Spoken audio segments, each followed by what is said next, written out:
पछिल्लो 24 घण्टामा 1913 जनामा कोरोना संक्रमण पुष्टि। नेकपा सचिवालय बैठक आज शुक्रबार बस्दै। 3 जना प्रस्तावित राजदूतको नाम सुनवाई समितिबाट अनुमोदन। रोहिणी गाउँपालिकाद्वारा किसानका लागि अनुदानमा गहुँ वितरण। नेपाल साइकल उत्सव टोलीलाई भैरवमा स्वागत। नयाँ मोटरसाइकल किनेर घर फर्किरहेका दाजुभाइको दुर्घटनामा परि मृत्यु। र सिमानाका मङ्सिर 30 सम्म बन्द गर्ने सरकारको निर्णय।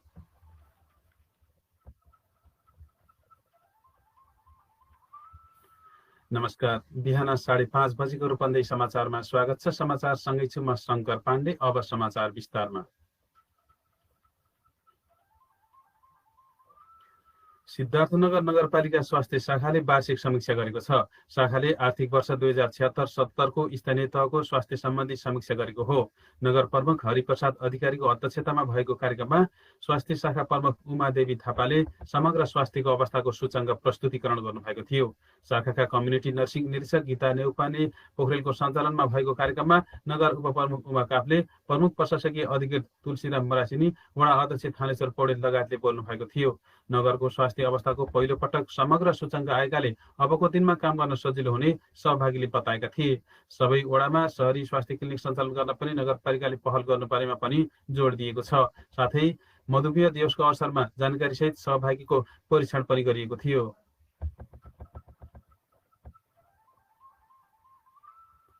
वैदिक सनातन हिन्दू धर्मावलम्बीहरूले बडा दशैं लगत्तै मनाउने अर्को ठूलो र महत्त्वपूर्ण चाड हो तिहार अर्थात् यमपञ्चक।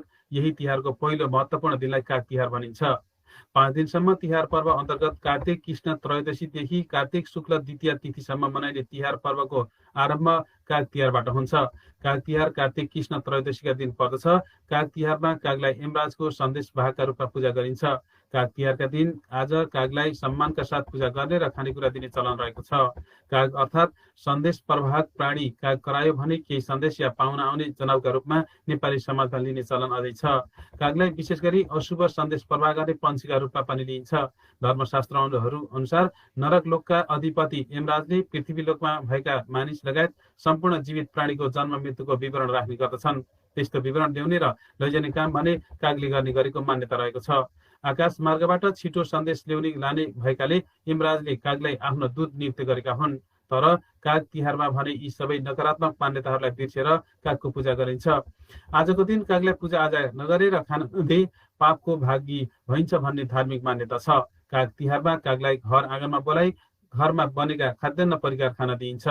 आज काग तिहारकै दिन समुद्र मन्थनका क्षण उत्पत्ति भएका आयुर्वेदका प्रवर्तक धन्वन्तरी ऋषिको सम्झनामा धन्वन्तरी दिवस पनि मनाइन्छ। आज यमदीप दान गर्नाले यमराजको यातनाबाट मुक्त हुने अर्को धार्मिक विश्वास छ। यमदीप दान गर्दा दक्षिण फर्काएर गर्नुपर्ने धार्मिक विधि रहेको छ। सेलरोटीको मिठास अनि दियोको प्रकाशका साथै देउसी अनि भैलोका सङ्गीतहरू गुन्जायमान यस पर्वको हर्षोल्लास वास्तवमै अद्भुत छ। काग, कुकुर, गाई गोरु र दाजुभाइको पूजा कर्मैसँगै यम पञ्चकका 5 दिनमा गरिने यस तिहार पर्व मनाइने बारेमा धेरै किम्वदन्तीहरू पाइन्छ।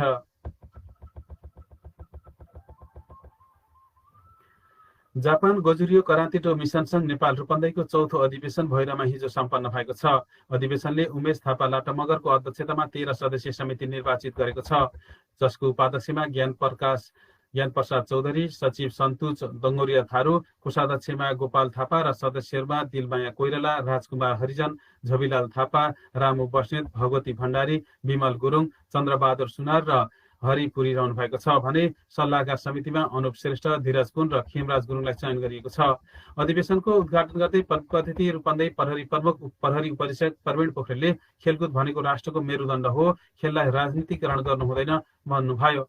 विशिष्ट अतिथि संघका प्रमुख सल्लाहकार भरत बहादुर केसी, संघका केन्द्रीय अध्यक्ष तथा प्रमुख प्रशिक्षक खड्गबहादुर राणा काजी, अतिथि अधिवक्ता रामबहादुर बस्नेत हृदयकाली, खुकुरी क्लब बेलैयाका अध्यक्ष रामबहादुर बस्नेत, भगवती भण्डारी, अनिल थापा मगर, प्रमुख प्रशिक्षक तथा संघका केन्द्रीय अध्यक्ष केबी राणा काजी लगायतले बोल्नु भएको थियो।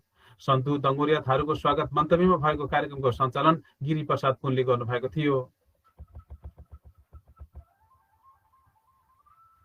सामाजिक क्षेत्रमा क्रियाशील लायन्स क्लब अफ सिद्धार्थनगरले न्यानो कपडा वितरण गरेको छ। क्लबले रूपन्देहीको तिलोत्तमा नगरपालिका 15 कोटिया स्थित नेपाल अविनाश अनाथ आश्रमका बालबालिकालाई हिजो न्यानो कपडा वितरण गरेको हो।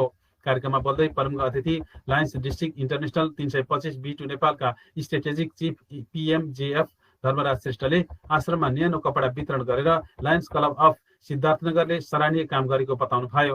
उहाँले आश्रमको विद्युत महसुल आफूले तिर्ने प्रतिबद्धता पनि व्यक्त गर्नुभयो।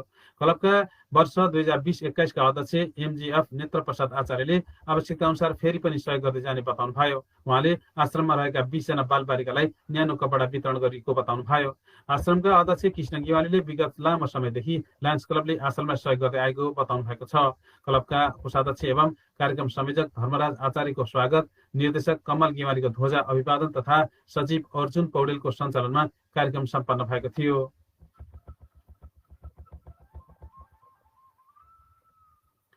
रूपन्देहीको रोहिणी गाउँपालिकाले गाउँपालिका अन्तर्गतका किसानहरूका लागि अनुदानमा गहुँ वितरण हिजोदेखि सुरु गरेको छ। बजार मूल्यभन्दा 50% अनुदानमा गहुँ वितरण गरिएको गाउँपालिकाले जनाएको छ।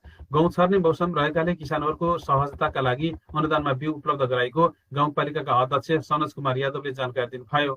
उहाँले किसानको लागि सम्बन्धित वडामै बिउ उपलब्ध गराउने गरी गाउँपालिकाले तयारी गरेको पनि बताउनु भएको छ। तत्कालका लागि एक वडामा 100 बोरा गहुँको बिउ उपलब्ध गराएको उहाँले बताउनुभयो। माग अनुसारमा गहुँ बजारमा नपाइएको बताउँदै उहाँले गहुँ पाइए लगतै यो थप बिउ वितरण गरिने पनि बताउनुभयो।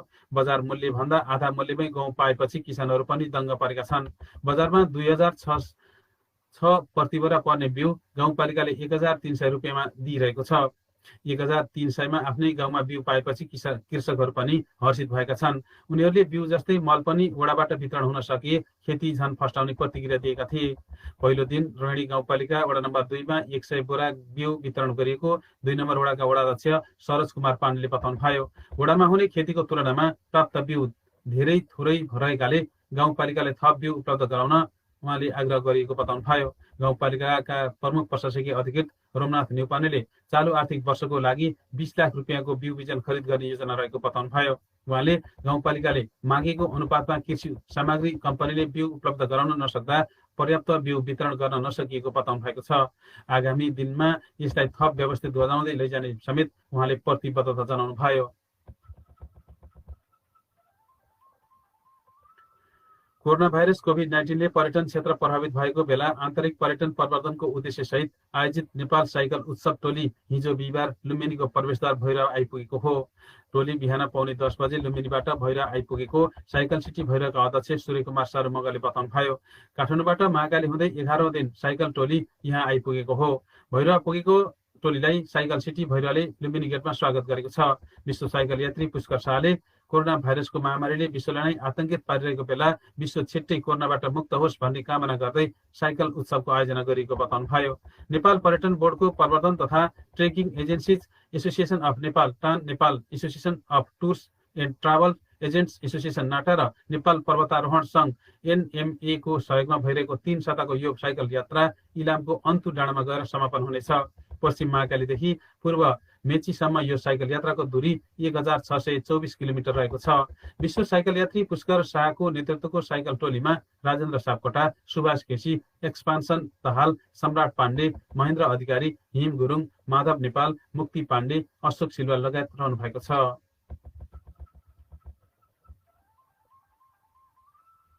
रूपन्देहीको तिलोत्तमा नगरपालिकाले हिजो बिहिबारदेखि आफ्नो कार्यालय भवनबाट सेवा प्रदान गर्न सुरु गरेको छ। नगरपालिकाको तिलोत्तमा 6 मणिग्राममा नयाँ भवन निर्माण भएपछि कार्यालय अन्तर्गतका सम्पूर्ण काम समेत सोही ठाउँबाट गर्न सुरु गरिएको नगरपालिकाका प्रवक्ता सुरेन्द्र श्रीले जानकारी दिनुभयो।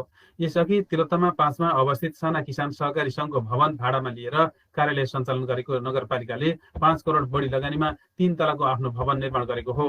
करिब 30 कोठा रहेको भवनमा महिला, बालबालिका तथा अपाङ्ग मैत्री बनाउँदै लिफ्ट सिस्टम जडान समेत गरिने नगरपालिकाले जनाएको छ। कार्यालय परिसरमा गार्डनिङ तथा अन्य व्यवस्थापनका कामहरू अझै बाँकी रहेको छ। स्थानीय सरकार गठन भएको 3 वर्षपछि नगरपालिकाले आफ्नै भवनबाट सेवा शुभारम्भ गरेको हो।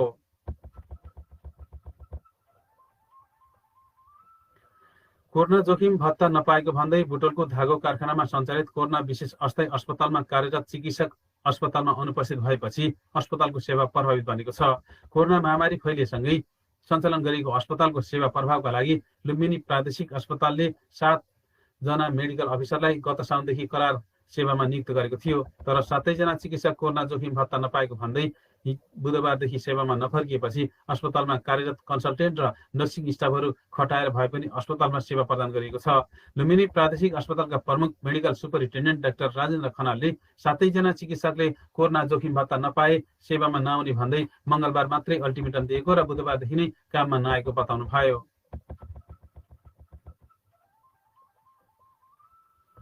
स्वास्थ्य तथा जनसङ्ख्या मन्त्रालयले कोरोना परीक्षण र उपचार निशुल्क गर्न सरकारी प्रयोगशाला र अस्पतालहरूलाई पत्राचार गरेको छ। मन्त्रालयको स्वास्थ्य आपतकालीन कार्य सञ्चालन केन्द्र HEOC-ले हिजो प्रयोगशाला र अस्पतालहरूलाई पत्र पठाएर कार्तिक 24 गतेको मन्त्री परिषदको निर्णयबारे जानकारी गराएको हो।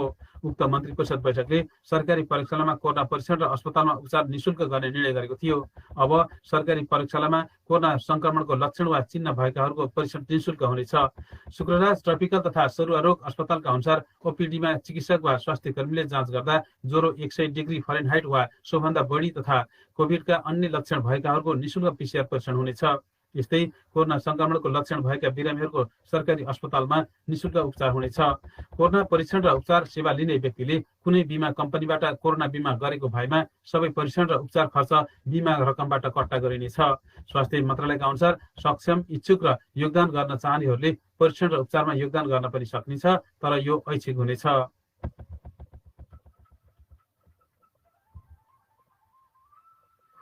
विदेशबाट आउने किताबमा लाग्दै आएको भन्सार महसुल छुट दिएको बारे सरकारले थप व्याख्या गरेको छ। छुट दिने निर्णयको व्याख्या गर्दै सरकारले नेपाली प्रकाशकले विदेशबाट किताब छापेर ल्याउँदा 10% भन्सार महसुल लगाउने निर्णय गरेको छ। गत आर्थिक वर्ष विदेशबाट आउने सबै किताब तथा पत्र पत्रिकामा 10% भन्सार लगाउने निर्णय गर्नु अघि पनि नेपाली प्रकाशकले विदेशमा छापेर नेपालमा ल्याउँदा 15% भन्सार लाग्दै आएको थियो।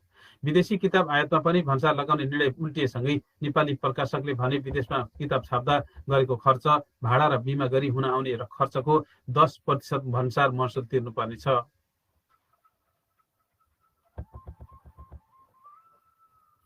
मकवानपुर प्रहरीले 80 किलो गाँजा बरामद गरेको छ। हिजो हेटौडा उपमहानगर 10 भुटनी देवीबाट बा 6 1476 नम्बरको कारबाट गाँजा बरामद गरेको हो। प्रहरी देखेपछि कार तीव्र गतिमा हाँकिएको थियो। पछि भुटनी देवी मन्दिर जाने बाटोमा पार्किङ गरी राखेको उक्त कारबाट प्रहरीले 80 किलो गाँजा बरामद गरेको हो। कारमा सवार मानिस भने भेटिएनन्। प्रहरीले स्थानीय र जनप्रतिनिधिको रोहबरमा कारको लक खोलेर हेर्दा गाँजा फेला पारेको प्रहरी नायब उपरीक्षक इन्द्रबहादुर राणाले जानकारी दिनुभयो। कारमा केही कागजात पनि भेटिएको उहाँले बताउनु भएको छ। यस सम्बन्धी थप अनुसन्धान भइरहेको र कारमा सवार व्यक्तिको खोजी भइरहेको प्रहरीले जनाएको छ। नेपालमा रासायनिक मल उत्पादन गर्ने उद्योग स्थापना गरिने भएको छ। अर्थमन्त्री विष्णु पौडेलको संयोजकत्वमा उद्योग र कृषि मन्त्री सदस्य रहेको 3 सदस्यीय समिति गठन गरेर उद्योग स्थापनाबारे अध्ययन गरिने भएको हो। सरकारका प्रवक्ता सूचना तथा सञ्चार प्रविधि मन्त्री पार्वत गुरुङले मन्त्री परिषद बैठकका निर्णय सुनाउँदै हिजो रासायनिक मल उत्पादन गर्ने उद्योग निकट भविष्यमै स्थापना गरिने बताउनु भयो। प्रधानमन्त्री केपी शर्मा ओलीले हालै बसेको मन्त्री परिषद बैठकमा स्वदेशमै रासायनिक मल उत्पादन गर्ने एउटा उद्योग खोल्ने प्रस्ताव ल्याएपछि उक्त निर्णय गरिएको थियो। उद्योग खोल्न सम्भाव्यता अध्ययन र लगानीबारे अध्ययन गर्न अर्थमन्त्रीको संयोजकत्वमा 3 सदस्यीय समिति गठन गरेको छ। उहाँले अब तत्कालका लागि G2G बाट रासायनिक मल ल्याउने प्रक्रिया अगाडि बढाउन कृषि मन्त्रालयलाई निर्देशन समेत मन्त्री परिषद बैठकबाट दिएको बताउनु भयो। बाँकीमा रोकिराखेको ट्रकमा मोटरसाइकल ठोकिँदा 2 युवाको मृत्यु भएको छ। पूर्व पश्चिम राजमार्ग अन्तर्गत बाँकीको राप्ती सोनारी गाउँपालिका 2 मुगुवा पुल नजिकै गैराती 10:30 बजेतिर बिग्रेर रोकिराखेको ट्रकमा मोटरसाइकल ठोकिएर दुर्घटना भएको थियो। दुर्घटनामा परि बोर्दियाको ठाकुर बाबा 3 का 22 वर्षीय आशिष थारू र 19 वर्षीय दिपेश थारूको मृत्यु भएको इलाका प्रहरी कार्यालय कोहलपुरले जानकारी दिएको छ। मृतकहरू दाजुभाइ हुन्। इलाका प्रहरी कार्यालयका असै मनिराम लामिछानेका अनुसार उनीहरू नयाँ मोटरसाइकल लिएर घर जाँदै थिए। कार्तिक 26 गतिको मितिमा 2 नम्बर प्रदेशको वीरगञ्जमा मोटरसाइकल पास गरेको सही छाप देखिएको छ। लामिछानेले भन्नुभयो, उनीहरू नयाँ मोटरसाइकल लिएर घरतर्फ जाँदै गरेको जस्तो देखिन्छ। प्रहरीका अनुसार दुर्घटनाका गम्भीर घाइते उनीहरूलाई उपचारका लागि कोहलपुरतर्फ लैजाँदै गर्दा बाटोमै मृत्यु भएको थियो। पूर्वबाट पश्चिमतर्फ जाँदै गरेको ना 55 प 9756 नम्बरको मोटरसाइकल रोकिराखेको ना 3 ख 639 नम्बरको ट्रकमा ठोकिँदा उक्त दुर्घटना भएको प्रहरीले जानकारी दिएको छ। प्रहरी अधिकारीका अनुसार मोटरसाइकल दाजु आशिषले चलाएका थिए। मृतकको शनाखत हिजो मात्रै भएको प्रहरीले जनाएको छ।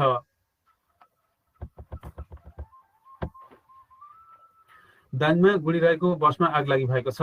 पोखराबाट तुलसीपुर तर्फ जाँदै गरेको ना 5ख366 नम्बरको बसमा हिजो बेलुका पूर्व पश्चिम राजमार्ग अन्तर्गत गढवा गाउँपालिका 1 जुरौनीमा 81 आगलागी भएको इलाका प्रहरी कार्यालय गढवाले जानकारी दिएको छ।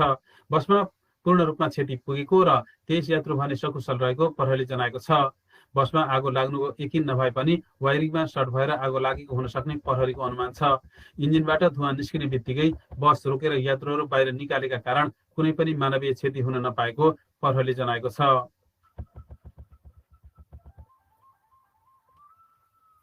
नेपाल कम्युनिस्ट पार्टी नेकपाका बहुमत सचिवालय सदस्यले आज शुक्रबारको सचिवालय बैठकमा एकमतका साथ प्रस्तुत हुने रणनीति बनाएको बुझिएको छ। हिजो नेकपाका कार्यकारी अध्यक्ष पुष्पकमल दाहाल प्रचण्डको निवास खुमलटारमा भएको बहुमत सचिवालय सदस्य बीचको छलफलले सचिवालय बैठकमा एकमतका साथ प्रस्तुत हुने रणनीति बनाएको छलफलमा सहभागी एक नेताले बताएका छन्। आजको बैठकलाई लिएर खुमलटारमा अध्यक्ष प्रचण्ड, वरिष्ठ नेता द्वय झलनाथ खनाल, माधव नेपाल, उपाध्यक्ष वामदेव गौतम र प्रवक्ता नारायण काजी श्रेष्ठबीच छलफल भएको थियो। उपाध्यक्ष गौतम छलफलमा केही ढिलो पुग्नु भएको थियो। लामो रस्साकसीपछि प्रधानमन्त्री केपी शर्मा ओली सचिवालय बैठक बोलाउन राजी भएपछि आज शुक्रबार अपराह्न 4 बजेका लागि प्रधानमन्त्री निवास बालुवाटारमा बैठक बोलाएको छ। हिजो मंगलबार अध्यक्ष प्रचण्डसहित बहुमत सचिवालय सदस्यको अनौपचारिक छलफलले हिजो बैठक बस्ने निर्णय गरेको थियो। नेकपा थाई कमिटी बैठकका पछिल्ला निर्णय कार्यान्वयन नभएपछि नेकपामा सचिवालय बैठक बोलाउन नेताहरूले जोड गर्दै आएका थिए। भूमि सम्बन्धी समस्या समाधान आयोगले स्थानीय तहहरूसँग कार्य सम्झौता गरेको छ। 753 स्थानीय तह मध्ये 100 स्थानीय तह र आयोग बीच हिजो सम्झौता भएको हो। भूमि व्यवस्था, सहकारी तथा गरिबी निवारण मन्त्री पद्मा कुमारी अर्यालले स्थानीय तहका जनप्रतिनिधिहरूलाई कसैलाई काखा र कसैलाई पाखा नगरेर वास्तविक भूमिहीनको पक्षमा काम गर्न आग्रह गर्नुभयो। हामी भाग्यमानी छौँ किनभने हामीलाई यो सुवर्ण अवसर मिलेको छ, मन्त्री अर्यालले कार्यक्रममा भन्नुभयो। यो आफन्त वा त्यो आफन्त नभनेर जो लक्षित वर्ग हो त्यसका निम्ति काम गर्नुहोस्। भूमिहीन सुकुम्बासी, भूमिहीन दलितको पहिचान गर्न कसिलो मापदण्ड बनाएर काम गर्नुपर्नेमा मन्त्रीको जोड थियो। कार्यक्रममा बेलका नगरपालिका प्रमुख दुर्गा कुमार थापा, कावासती नगरपालिकाकी प्रमुख चन्द्रा पुन र बबई गाउँपालिकाका अध्यक्ष भुवनेश्वर पौडेलले आयोग र स्थानीय तहबीच गरेको प्रतिबद्धता अक्षरश पालना गर्ने प्रतिबद्धता जनाउनु भएको थियो। 9 चैतमा देवी गेवालीको अध्यक्षतामा गठन भएको आयोगले 4 वैशाखदेखि कार्य प्रारम्भ गरेको थियो। आयोगले करिब 14 लाख भूमिहीन परिवार रहेको प्रारम्भिक अनुमान गरेको छ।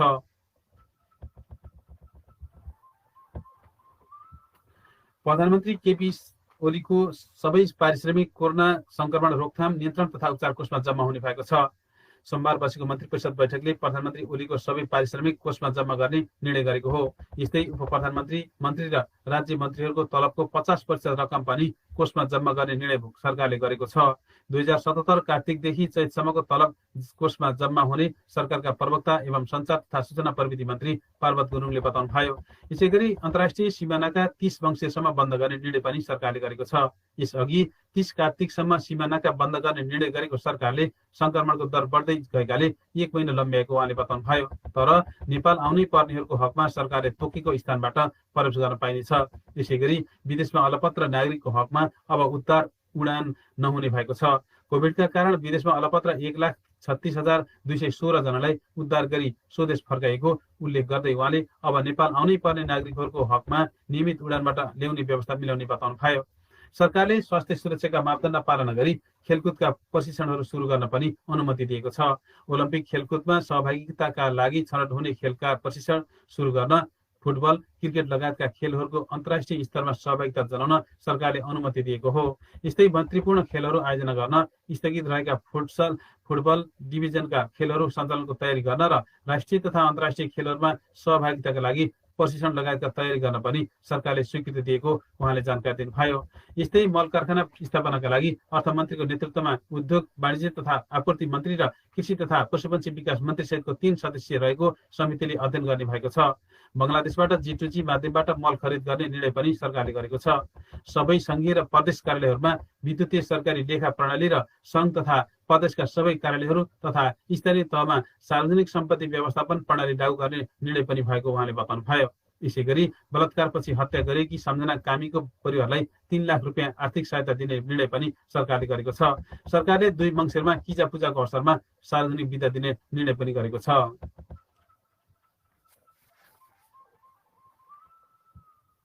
नेपालमा पछिल्लो 24 घण्टामा 1913 जनामा कोरोना संक्रमण पुष्टि भएको छ। स्वास्थ्य तथा जनसङ्ख्या मन्त्रालयको तथ्याङ्क अनुसार पछिल्लो 24 घण्टामा 1913 जनामा कोरोना पुष्टि भएको हो। यो सँगै नेपालमा कोरोना संक्रमितको कुल संख्या 2,04,242 जना पुगेको छ।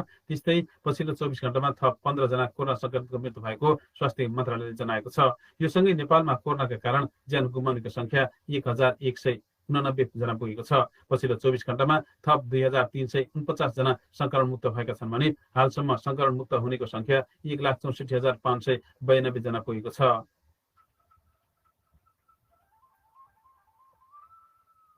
प्रधानमन्त्री निवास बालुवाटारमा हवाई मापदण्ड अनुसार अत्याधुनिक हेलिप्याड निर्माण गरिएको छ। हेलिप्याड निर्माणसँगै प्रधानमन्त्री अत्यावश्यक कामका सिलसिलामा देशभित्र तथा विदेश जानुपर्दा बालुवाटारबाट विमानस्थल आवाजात गर्ने क्रममा हुने ट्राफिक जाम व्यवस्थापनमा सहज हुनेछ।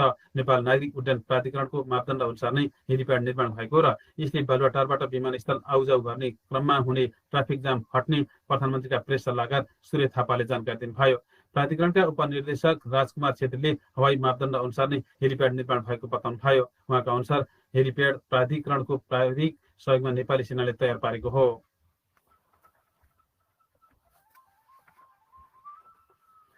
डाक्टर युवराज खतिवडा सहित 3 जना प्रस्तावित राजदूतहरूको नाम संसदीय सुनवाई समितिबाट अनुमोदन भएको छ। हिजो लामो छलफलपछि समितिले 3 जनाको नाम अनुमोदन गरेको हो।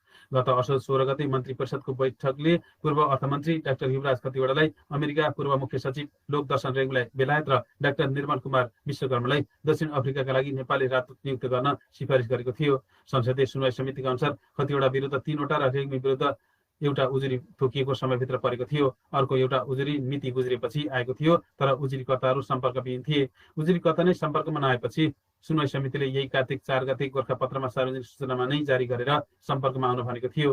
बिहिबार समितिको बैठकमा पनि उजुरीकर्ता सम्पर्कमा नआएपछि हिजोको बैठकले उनीहरूको नाम अनुमोदन गरेको हो। राजदूतहरूको नियुक्ति सरकारको सिफारिस र संसदीय सुनवाई समितिको अनुमोदनपछि राष्ट्रपतिबाट हुने संवैधानिक व्यवस्था छ।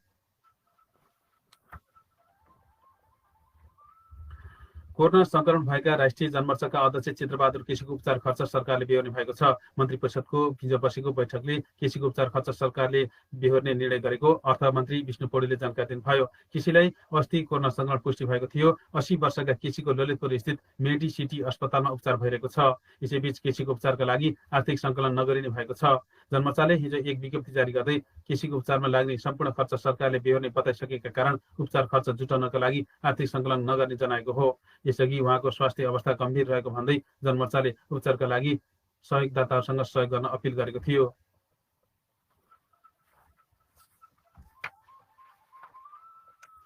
रूपन्देही समाचारको अन्तमा मुख्य समाचार शीर्षक पुनः पटक। नेपालमा पछिल्लो 24 घण्टामा 1913 जनामा कोरोना संक्रमण पुष्टि। नेकपा सचिवालय बैठक आज शुक्रबार बस्दै 3 जना प्रस्तावित राजदूतको नाम सुनवाई समितिबाट अनुमोदन। रोहिणी गाउँपालिकाद्वारा किसानका लागि अनुदानमा गहुँ वितरण। नेपाल साइकल उत्सव टोलीलाई भैरामा स्वागत। नयाँ मोटरसाइकल लिएर घर फर्किरहेका दाजुभाइको दुर्घटनामा परि मृत्यु र सिमानाका मङ्सिर 30 सम्म बन्द गर्ने सरकारको निर्णय।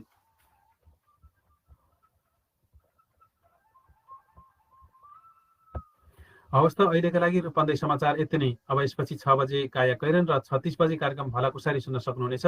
तबसम्मको लागि म शङ्कर पाण्डे पनि हाका चाहन्छु। नमस्ते।